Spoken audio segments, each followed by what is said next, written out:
August 8, 2025 started as a typical Friday at the CDC in Atlanta. The sun was shining, and staff were focused on their mission protecting the nation from disease. No one expected the threat would come to their own doorstep. At 9:05 a.m., a gunman entered the campus with a semi-automatic rifle. This was a targeted attack on the very institution charged with safeguarding America's health. The day ended with one hero dead and a nation shaken. This was not just another shooting. It was an attack on science and those who defend public health. The CDC, usually a place of research, became a battlefield. Gunfire replaced the hum of laboratories. Chaos and fear swept the campus. Employees who fought invisible viruses now hid from a visible threat.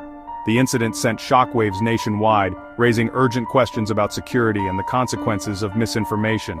The CDC represents reason and collective well-being. The gunman's actions were a violent rejection of that mission. The attack forced a national conversation. How do we protect the protectors? The story of the CDC shooting is about the people who were there, their terror, their bravery, and their loss. Officer David Rose made the ultimate sacrifice to save others. The scars from that day remain, a constant reminder of their vulnerability. The attack began with chilling precision. At 9:05 a.m., a man in tactical gear exited a sedan and opened fire on the guard station. Officer David Rose was struck in the first volley. The gunman moved past the checkpoint, heading toward the main buildings. By 9:08, terrified employees called 911 as the shooter advanced toward Building 16. The CDC's alert system triggered. Active shooter. Shelter in place. Panic spread as employees locked doors and hid. The gunman shattered the main lobby's glass doors and entered the atrium. Police arrived. Deputies arrived, facing a sprawling campus with thousands inside and an active shooter. The gunman moved through the first floor, firing intermittently. At 9:22, he exchanged fire with responding officers. SWAT teams began clearing the building room by room. For those trapped inside, every minute was an eternity. For thousands at the CDC, the world shrank to a single room. When the shelter alert came, disbelief turned to dread. Dr. Eris Thorne, a virologist, recalled, "We heard pops, then the message.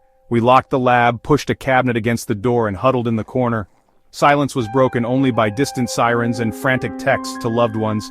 I love you. There's a shooter, hiding." Maria Sanchez texted her husband, "Don't call, just text. We are locked in the office, I can hear sirens." The emotional toll was immense. Adrenaline faded into anxiety as minutes stretched into hours. In a break room, staff shared water and tried to keep calm, talking about anything but the terror outside. Every noise brought fear. Is this it? Are they coming for our door next? Rescue came slowly. After 2 hours, SWAT teams cleared the building section by section. The first sign of safety, a knock and a voice. "Police, we are here to escort you out." Relief washed over those hiding as they were let out, hands up, past shattered glass and bullet holes. The path to safety was a tour of the violence that had invaded their workplace. Emerging into sunlight, they saw emergency vehicles and anxious faces. They were finally free from immediate danger but forever changed. The trauma lingered, a reminder of how quickly safety can vanish. The CDC's mission continued, but the sense of invulnerability was gone. The lockdown experience united survivors in a bond of resilience. Their courage in the face of terror became part of the CDC's story. Officer David Rose was the first and only casualty of the attack. A 20-year veteran, he was known for his friendly wave and watchful eye. On August 8th, he became the thin line between a peaceful morning and a massacre. Rose, a father and grandfather, believed in the CDC's mission. When the gunman attacked, Rose drew his weapon and returned fire, creating a crucial delay. His actions bought time for the alert system and 911 calls. He stood his ground, facing a superior weapon, and fought back until the end. His sacrifice protected thousands. The CDC and Atlanta community mourned deeply. Rose was hailed as a hero. His final act, one of selfless courage. His legacy is a reminder of the human cost of protecting public service. The CDC was not chosen at random. The gunman, radicalized by online conspiracy theories, saw the CDC as the enemy. Years of hostility and misinformation fueled his actions. He believed the CDC was part of a global conspiracy, not a place of science. During the COVID-19 pandemic, public health officials became targets of threats and harassment. The gunman's manifesto revealed his belief in medical tyranny and vaccine conspiracies. He saw himself as a soldier in a war for freedom. This attack was the tragic result of anti-science rhetoric and personal attacks on public health workers. When scientific institutions are delegitimized, violence becomes possible. The gunman acted alone, but his beliefs were shared by many. The incident forced a reckoning with the real-world consequences of misinformation. The war on science is not just metaphorical, it can be deadly. The CDC attack showed the tangible risks faced by those who protect public health.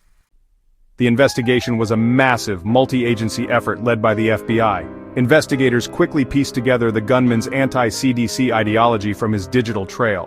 He had legally purchased his weapon weeks before, with no criminal record but a history of online extremism. The case highlighted the challenge of identifying threats from radicalized individuals online. Security protocols at the CDC and other federal facilities were reviewed and strengthened. The goal: protect staff without turning public institutions into fortresses. For CDC employees, recovery was slow.